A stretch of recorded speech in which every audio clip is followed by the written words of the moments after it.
আসছে পয়লা বৈশাখ, নববর্ষ। এই নববর্ষে আমরা একটা কবিতা পরিবেশন করব। কবিতার নাম আমরা। কবি সত্যেন্দ্রনাথ দত্ত। মানবে দীক্ষিত করি ধীরে, মুক্ত হইব দেবরিনে মোরা মুক্ত বেনের তীরে। বাম হাতে যার কমলার ফুল, ডাইনে মধুক মালা, ভালে কাঞ্চন শৃঙ্গ মুকুট, কিরণে ভুবন আলা। কোল ভরা যার কনক ধান্য, বুক ভরা যার স্নেহ, চরণে পদ্ম অতসী অপরাজিতার ভূষিত দেহ। সাগর যাহার বন্দনা রচে শত তরঙ্গ ভঙ্গে, আমরা বাঙালি বাস করি সেই বাঞ্ছিত ভূমি বঙ্গে।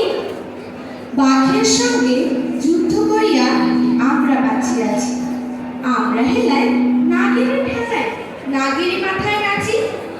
আমাদের সেনা যুদ্ধ করেছে সজ্জিত চতুরঙ্গে, দশানঞ্জয় রামচন্দ্রের প্রপিতামহের সঙ্গে।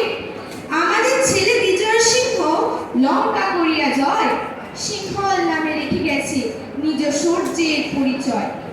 এক হাতে মোরা মোগেলে রুখেছি, মোগলের আর হাতে চার প্রতাপের হুকুমে হটিতে হয়েছে দিল্লি নাতে।